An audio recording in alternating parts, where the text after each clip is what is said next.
Dans ces remparts, il y a un certain nombre de petites faunes et une petite flore aussi, parfois difficiles à déceler. Moi, c'est mon job, c'est d'aller justement les inventorier.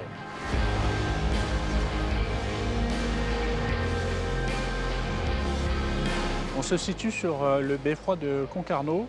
Donc c'est un ouvrage historique sur lequel est prévu des travaux en 2026. Et à ce titre, du coup, l'association Kawa intervient pour réaliser des inventaires sur la petite faune et la flore du bâti en vue de les intégrer dans les phases de restauration de cet ouvrage. Ça peut être aussi bien le lézard des murailles, la mésange, le moineau, les petites chauves-souris par exemple. Au sein des murs, des disjointements, dans les creux, et ben, en fait, ça, ce sont des habitats pour ces petites espèces qui sont gravement menacées à l'heure d'aujourd'hui. On n'est pas là pour venir contrecarrer, stopper des projets.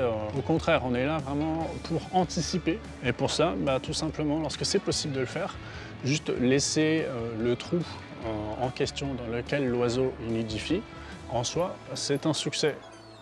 Ça pourrait paraître un petit peu dérisoire, mais il ne faut pas oublier, chez les chauves-souris, on a perdu jusqu'à 30% des populations en l'espace de 10 ans. C'est catastrophique. C'est toute une chaîne alimentaire qui se déconstruit. On pourrait se voir envahir de papillons, de ravageurs, de moustiques. Et ça, c'est extrêmement important, du coup, de conserver aussi ce patrimoine bâti, parce que s'il y a ce patrimoine bâti, il y a aussi également ce patrimoine naturel. Et c'est vraiment indissociable. Alors on voit bien que les collectivités territoriales, architectes et les différents corps de métiers du bâti s'emparent de plus en plus de ce sujet.